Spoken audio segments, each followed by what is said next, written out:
Student, हमारा बिंदु चल रहा था अलंकार और पिछले वीडियो में हमने जाना था अलंकार क्या है, किसे अलंकार कहते हैं और अलंकार की काव्य के अंदर या काव्य में कविता के अंदर अलंकार का क्या महत्व है, अलंकार की उपयोगिता क्या है। अलंकार की उपयोगिता के बारे में हमने पिछले वीडियो में पढ़ा था और ये भी पढ़ा था कि अलंकार के कितने भेद होते हैं, कितने प्रकार के अलंकार हिंदी में पाए जाते हैं। तो देखिए, पुनः एक बात दोहरा देता हूं, मूल रूप से हिंदी में अलंकार दो ही प्रकार के होते हैं, शब्द अलंकार और अर्थ अलंकार। आधुनिक विद्वानों ने तीन प्रकार की अलंकारों का वर्णन किया है। तीसरा अलंकार उन्होंने उभय अलंकार बताया, लेकिन हिंदी के अंतर्गत आज तक कोई भी उभय अलंकार नहीं पाया गया है। संस्कृत भाषा में संस्कृति और संकर नाम के दो अलंकार पाए जाते हैं जो उभय अलंकार के अंतर्गत आते हैं। आपकी जानकारी के लिए मैं ये बता दूं कि उभय अलंकार जो अर्थ और शब्द दोनों ही माध्यम से कविता के अंतर्गत या उसके अर्थ में चमत्कार उत्पन्न करते हैं, वे अलंकार उभय अलंकार कहलाते हैं। तो हिंदी में इस प्रकार का कोई अलंकार नहीं पाया जाता जो अर्थ और शब्द दोनों ही माध्यम से, दोनों ही प्रकार से कविता के अंतर्गत चमत्कार उत्पन्न करता है। अब हमारा पिछले वीडियो में वर्णन चल रहा था शब्द अलंकार, और शब्द अलंकार में हम पहला अलंकार जो है हमारा शब्द अलंकार का अनुप्रास अलंकार, उसके बारे में पढ़ चुके हैं। उसका स्पष्टीकरण जो उदाहरण हमने दिया था, भगवान भक्तों की भयंकर भूरी भी भगाई है, या फिर कल कल कोमल कुसुम कुंज पर मधु बरसाने वाला था, ये उदाहरण हमने आप लोगों को दिए थे। इनमें से दोनों ही उदाहरण के बारे में हमने आप लोगों को बताया था। पहला उदाहरण हमने आप लोगों को समझाया, भगवान भक्तों की भयंकर भूरी भीत भगाई। उन्हें एक बार आप लोगों को यहाँ समझा रहा हूं।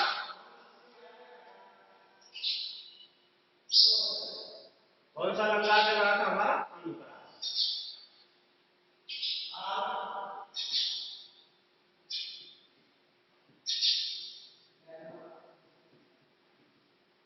अनुप्रास और अनुप्रास का हम उदाहरण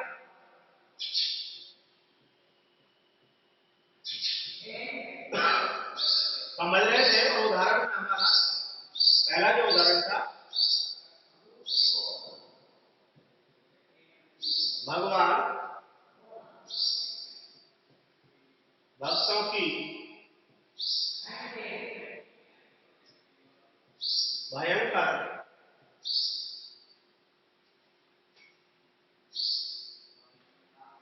भूरी भीति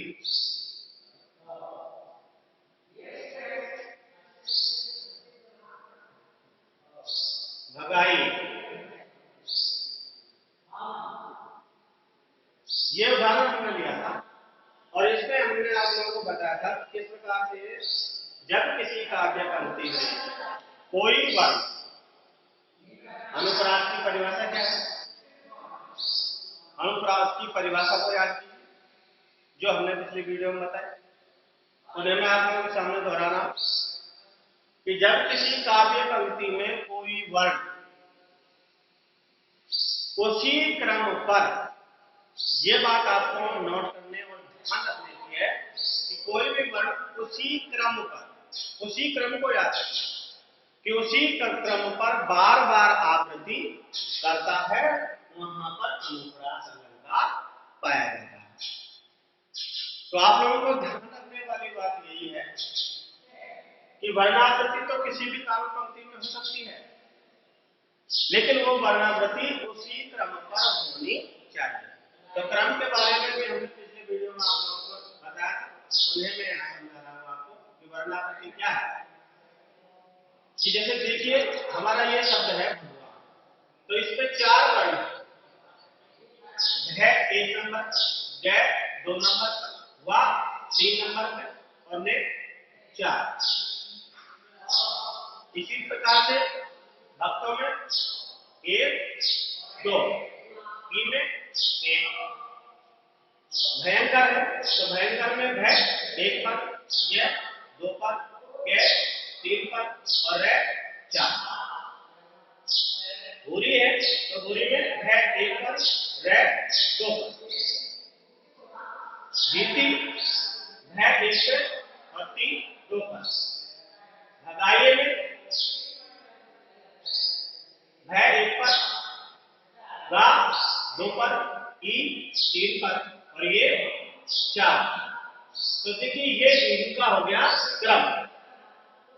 तो यहाँ पर ध्यान देने वाली बात यह है कि यहाँ पर इस पूरी की पूरी पंक्ति में जो भय वर्ण है ये यहाँ एक क्रम पर आया है, यहाँ भी एक क्रम पर आया है, यहाँ भी एक क्रम पर आया है, यहाँ भी एक क्रम पर आया है, एक क्रम पर आया है। अब आप लोगों को देखना है कि कहीं कोई दूसरा वर्ण तो ऐसा नहीं है कि जिसकी भी आवृत्ति यहां पर हुई हो। तो देखिए गे यहां भी 2 नंबर पे है और यहां भी 2 नंबर। और देख लीजिए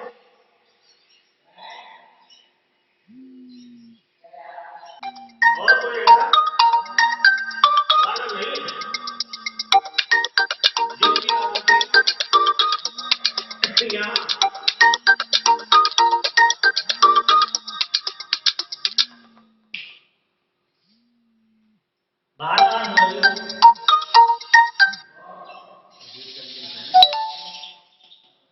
बार-बार यहाँ आवृत्ति हो रही हो। सिर्फ 2 वर्ण हमारे पास यहाँ पर आए हैं, ये भी भय, यहाँ पर भी भय, यहाँ पर भी भय, यहाँ पर भी भय, यहाँ भी भय है, यहाँ। तो भय वर्ण की यहाँ बार-बार आवृत्ति हुई है और दूसरा हमारा वर्ण है गय, जिसकी भी 2 बार आवृत्ति यहाँ पर हुई है। आप देखिए इसमें यहाँ पर है ये 4 नंबर पे और यहाँ पर है ये 2 नंबर पे।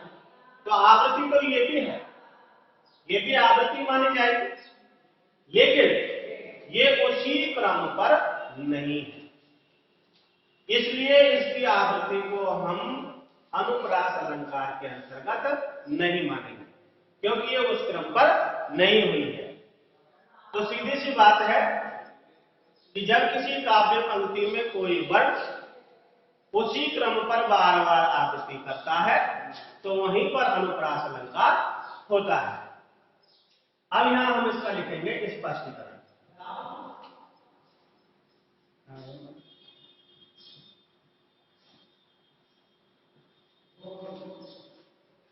स्पष्टीकरण और लिखेंगे उपरोक्त पंक्ति में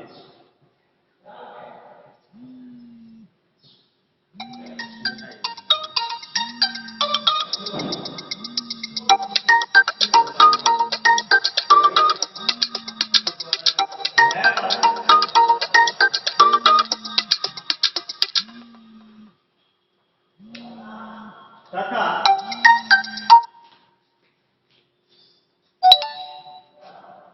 गय वर्ण की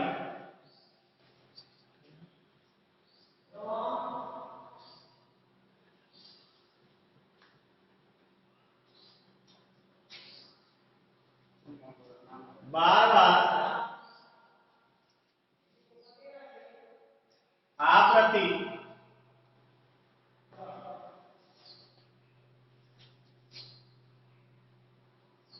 उसी क्रम पर हुई है, अतः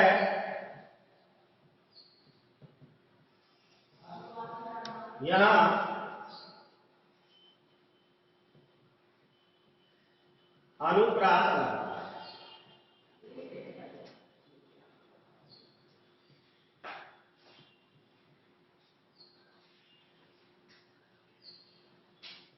तो इस प्रकार से इसका स्पष्टीकरण हम लिखेंगे कि उपरोक्त पंक्ति में भयवर्ण तथा व्यवहार कि बार बार आवृत्ति उसी क्रम पर हुई है, अतः यहां अनुप्रास अलंकार है। अब दूसरा अलंकार हम लेकर के चलेंगे, इससे अगला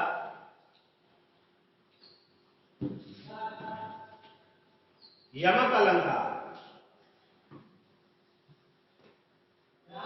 दूसरा अलंकार हमारा शब्द अलंकार के अंतर्गत कौन सा है? यमक अलंकार।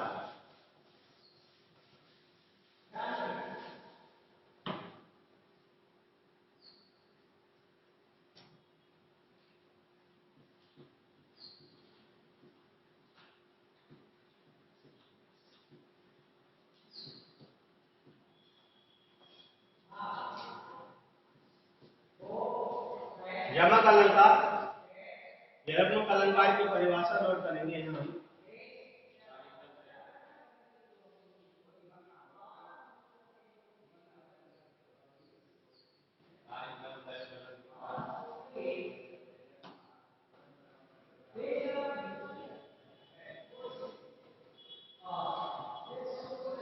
जब किसी काव्य पंक्ति में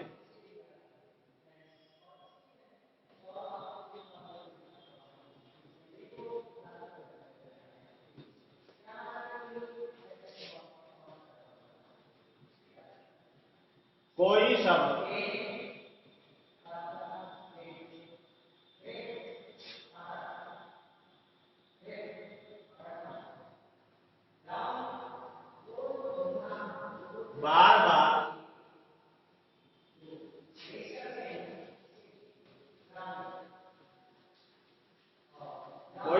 बार बार आवृत्ति करता है,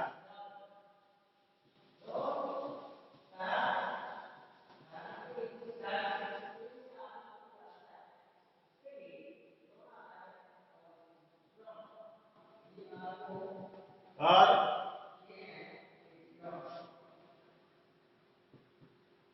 आपको प्रत्येक बार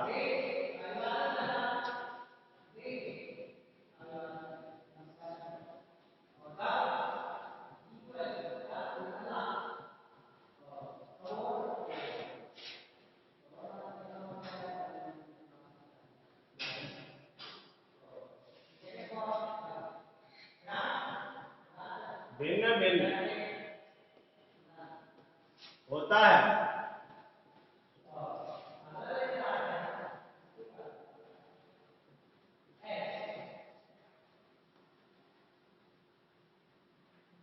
वहां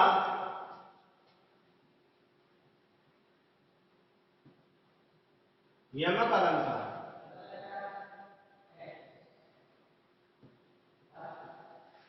वहां यमक अलंकार होता है।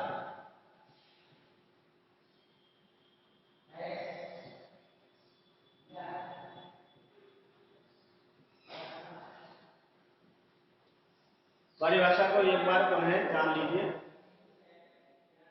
कि जब किसी काव्य पंक्ति में कोई शब्द, तो देखिए अनुप्रास अलंकार, अनुप्रास अलंकार में वर्ण की आवृत्ति होती है, उसी क्रम पर होती है। यहां पर शब्द की आवृत्ति होती है और क्रम का कोई निश्चित नहीं है, शब्द का कोई क्रम नहीं होता, इसलिए क्रम इसमें जरूरी नहीं है। यहां सिर्फ शब्द की आवृत्ति होगी, बार बार आवृत्ति होगी, लेकिन बार बार आवृत्ति में अगर उसका अर्थ भिन्न है, भिन्न भिन्न है, अलग अलग अर्थ निकलता है, तो वहीं पर यमक अलंकार माना जाएगा, अन्यथा नहीं माना जाएगा। तो आपको ध्यान ये रखना है कि जब किसी काव्य पंक्ति में कोई शब्द बार बार आवृत्ति करता है और अर्थ उसका प्रत्येक बार भिन्न भिन्न होता है, अर्थात अलग अलग होता है, वहां पर यमक अलंकार होता है। जैसे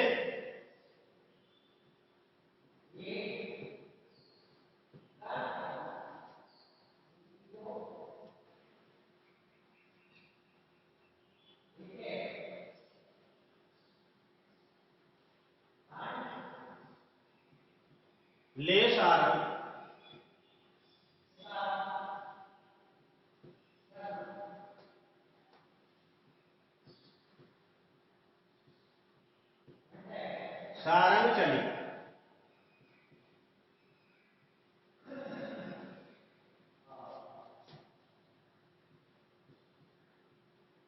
करी सारंग की।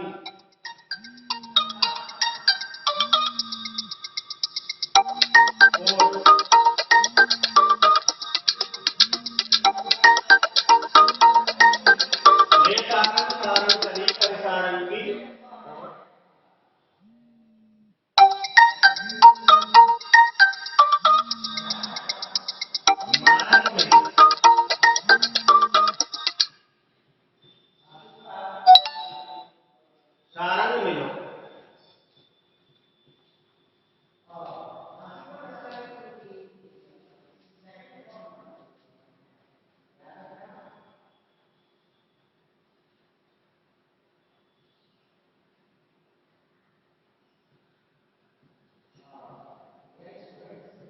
सारंग कर गया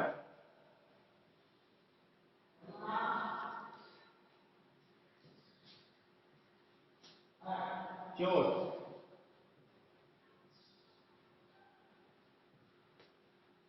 ले सारंग सारंग चली कर सारंग की ओर। मार्ग में सारंग मिलो सारंग कर गयो चोट।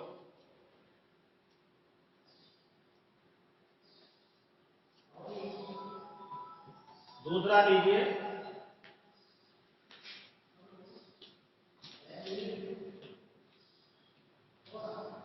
तो पर बारू या बारो उर्वशी। तो पर बारो उर्वशी।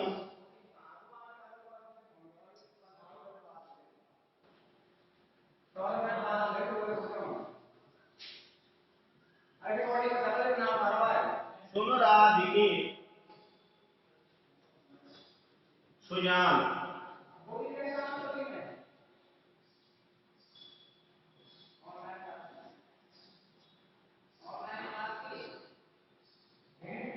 तुम मोहन के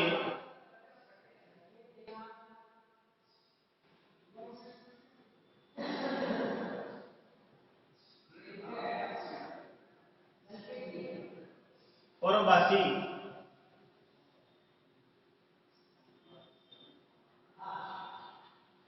तुम मोहन के उर्वशी।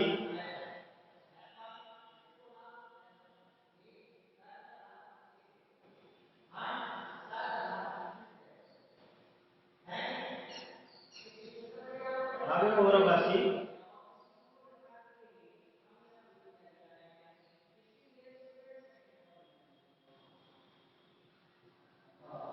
समान। तो पर बारो उर्वशी सुन राधिके सुजान। तुम मोहन के उर्वशी हमें उर्वशी समान।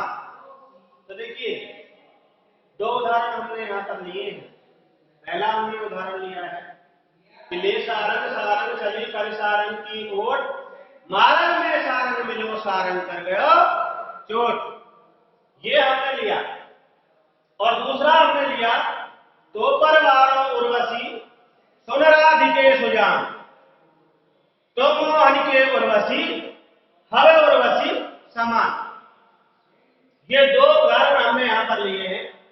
पहला जो हमारा उदाहरण है ले सारंग सारंग चली कर सारंग की ओर। मार्ग में सारंग मिलो सारंग कर गयो चोट। ये हम लेकर के चले हैं। तो देखिए हमारा जो पहला उदाहरण है इसमें सारंग जो शब्द है ये सारंग शब्द बार बार इसमें आवृत्ति कर रहा है और प्रत्येक बार इसका अर्थ भिन्न है। इसलिए यहां पर यमक अलंकार है। दूसरा जो हमारा उदाहरण है इस उदाहरण में उर्वशी शब्द है। उर्वशी शब्द की बार बार आवृत्ति हुई है। तो जैसा कि परिभाषा में है कि जब किसी काव्य पंक्ति में कोई शब्द बार बार आवृत्ति करता है और अर्थ प्रत्येक बार भिन्न भिन्न होता है वहां यमक अलंकार होता है। तो पहला उदाहरण जो हमारा इस पहले उदाहरण को हम लेकर के चलते हैं या दूसरे उदाहरण को ले लीजिए। कोई से को भी ले लीजिए। पहला उदाहरण है, इसी का स्पष्टीकरण जब हम यह लिखते हैं तो देखिए स्पष्ट हो जाता है। आप लोगों को एक बात, इनका अर्थ यहां मैं समझा देता हूं। इसमें सारंग सारंग जो शब्द है, ये सारंग सारंग शब्द की बार बार आवृत्ति हुई है और प्रत्येक बार इसका अर्थ भिन्न भिन्न है। ले सारंग, सारंग का अर्थ यहां पर स्त्री, सारंग चली, दीपक, कर सारंग, पल्लू, या इसको आंचल भी कहा जाता है। आंचल या पल्लू। मारंग में सारंग, सारंग का मतलब यहां, ये सारंग का अर्थ होगा कीट या पतंग।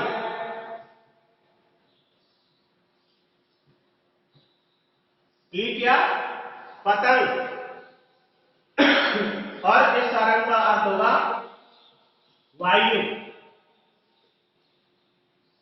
अब देखिए यहां पर जो सारंग शब्द है इसकी बार बार आवृत्ति हुई है और प्रत्येक बार इसका अर्थ भिन्न भिन्न है, इसलिए यहां पर यमक अलंकार आया है। अब इसका स्पष्टीकरण यहां हम लिखेंगे।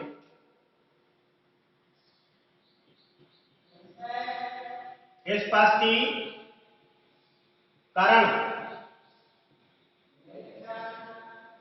अब देखिए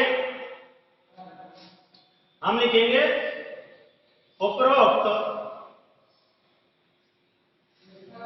पंक्ति में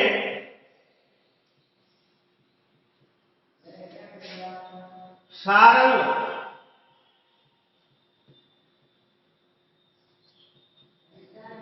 शब्द,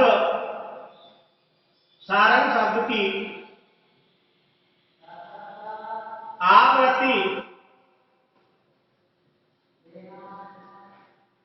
बार बार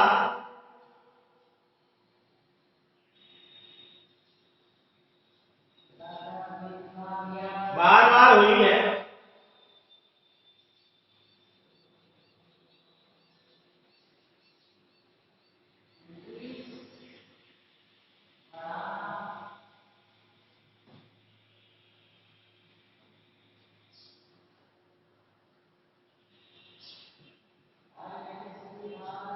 बार बार हुई है और अर्थ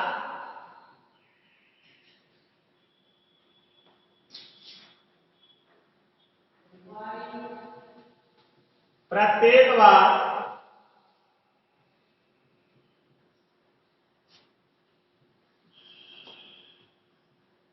भिन्न भिन्न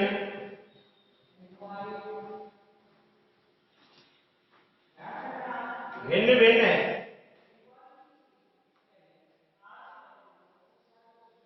स्त्री, दीपक,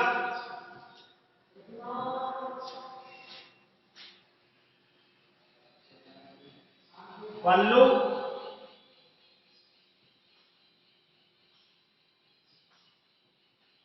पतंग और वायु। अतः 6 मिनट यहां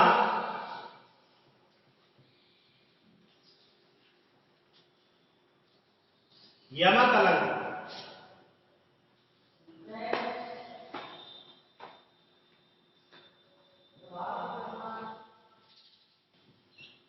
अतः यहां यमक अलंकार है। तो इस प्रकार से इसका स्पष्टीकरण भी हम साथ साथ लिखेंगे कि उपरोक्त पंक्ति में सारंग शब्द की आवृत्ति बार बार हुई है और अर्थ प्रत्येक बार भिन्न भिन्न है। एक बार स्त्री है, दूसरी बार दीपक है, तीसरी बार पल्लू है, चौथी बार उसका पतंग है, पांचवी बार उसका वायु है, अतः यहाँ यमक अलंकार है। ये निश्चित हो गया। अब देखिए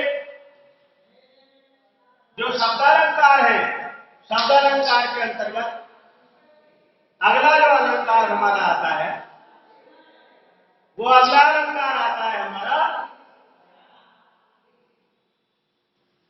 सलेस अलंकार।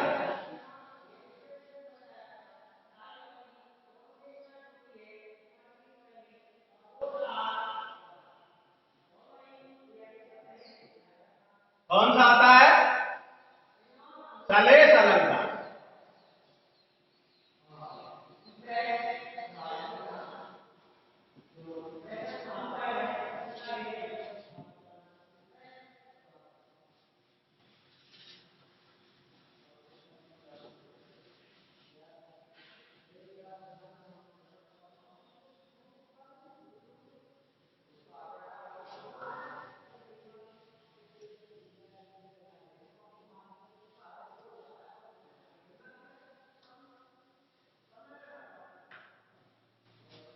आप देखिए सलेस अलंकार के अंतर्गत सबसे पहले हम इसकी परिभाषा लिखेंगे।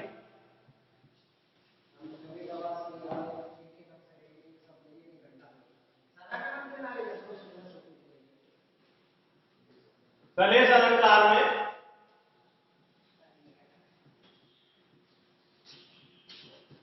जब किसी काव्य पंक्ति में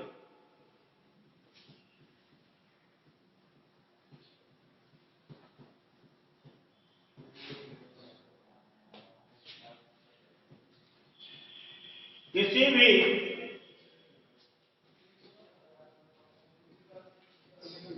शब्द के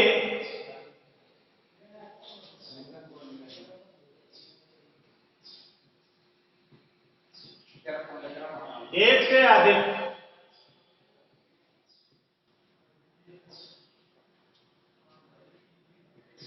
अर्थ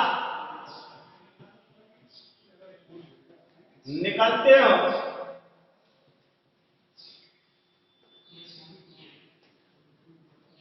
या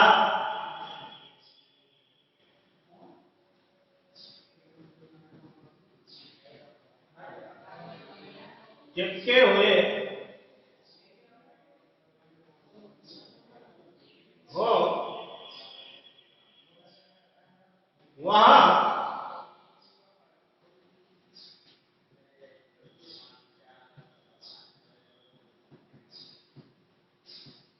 सलेस अलंकार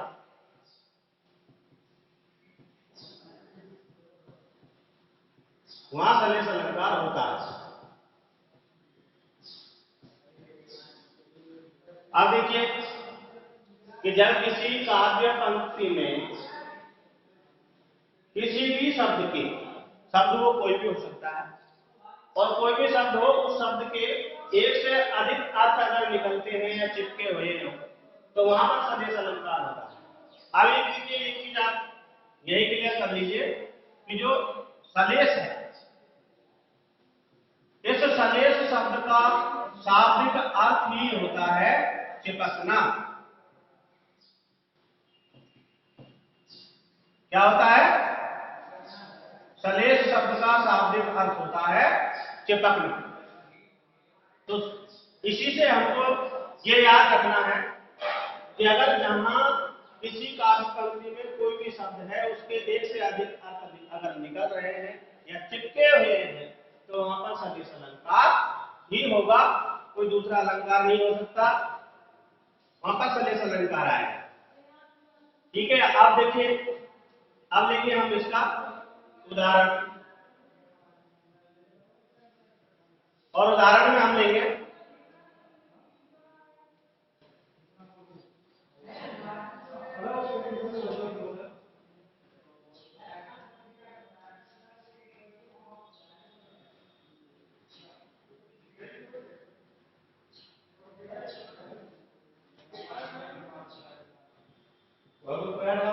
चरण धरत।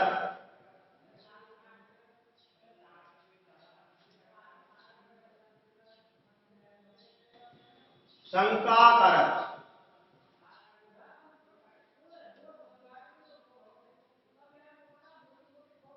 भावत नींद,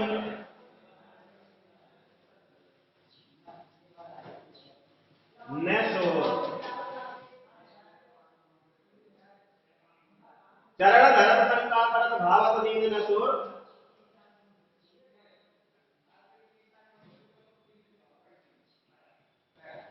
सुवर्ण को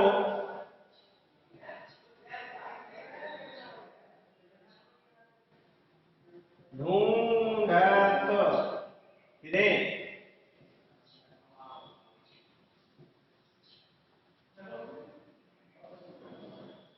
कभी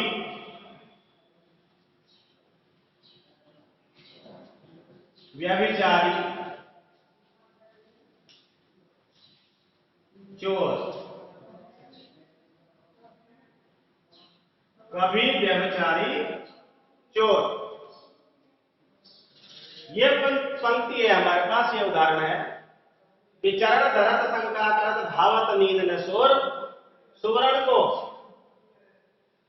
को ढूंढत फिरे, कभी व्यभिचारी चोर। तो यहां पर देखिए एक शब्द है हमारे पास यहां सुवर्ण। अब इस सुवर्ण शब्द के साथ कभी व्यभिचारी और चोर तीनों के साथ इसका अर्थ अलग अलग चिपका हुआ है, अलग अलग अर्थ निकलता है। इसलिए यहां पर जो सुवर्ण शब्द है इसके अंतर्गत यहां सरेश अलंकार समाहित है। तो देखिए कैसे इसको जब हम तोड़ते हैं तो एक तो ये बन गया सुवर्ण,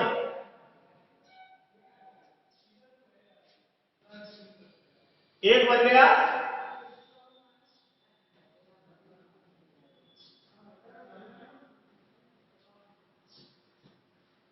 सुवर्ण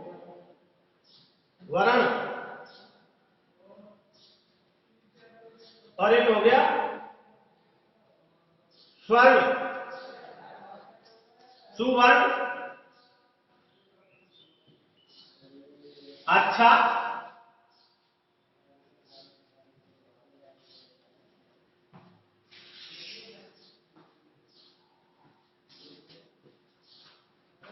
अक्षर,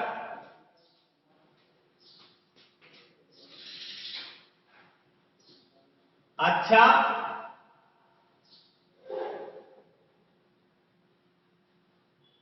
रूप रंग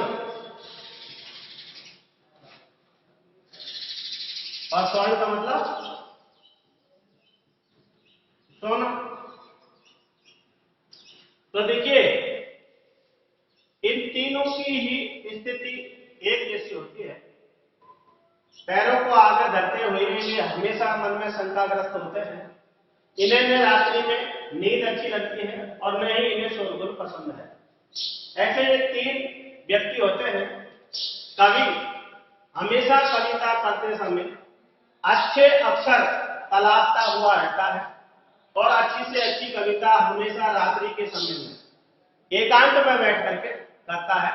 न इन्हें शोरगुल पसंद है और न ही इनको नींद आती है। ठीक उसी प्रकार से जो चोर है वो रात्रि के समय में चोरी करने के लिए जाता है, उन्हें भी रात्रि में नींद नहीं आती और वह हमेशा चोरी करते समय सोने की तलाश में होते हैं। अगर घर में किसी के मकान में सोना मिल जाए, जेब में रखा भाग कर चले जाए, परेशानी ना हो। यही स्थिति कमोवेश व्यभिचारी की होती है। वह हमेशा अच्छे रंग रूप वाली औरतों की ओर ललायित रहते हैं कि उनको अच्छे रंग रूप वाली औरत से उनका समागम हो जाए। तो इस प्रकार से यहां पर हमारे पास ये एक शब्द है सुवर्ण, जिसके यहां पर तीन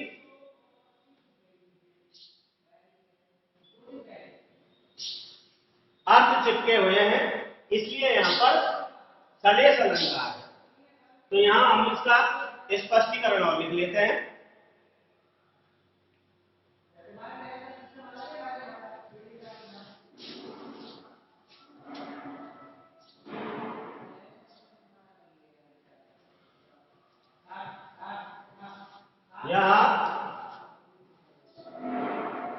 वक्त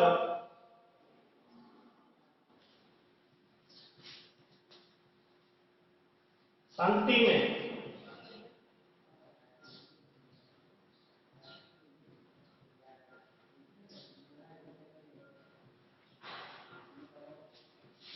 सुवर्ण शब्द के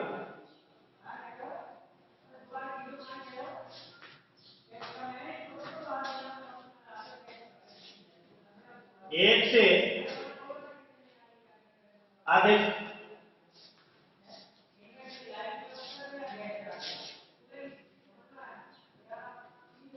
अर्थ चिपके हुए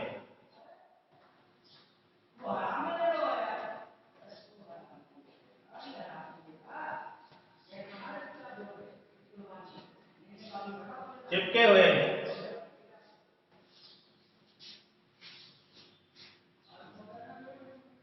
कवि के साथ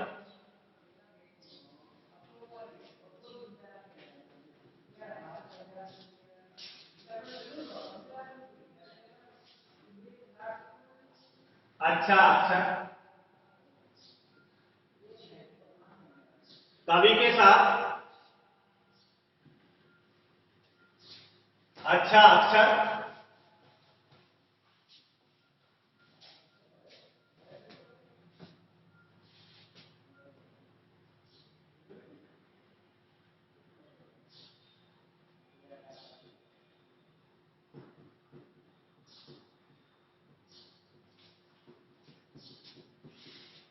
व्यभिचारी के साथ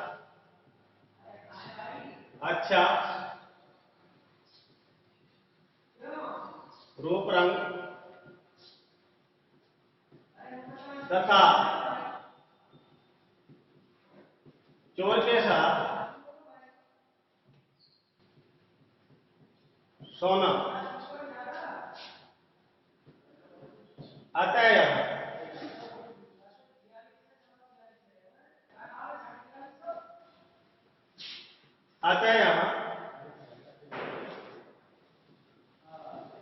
सदेश अलग।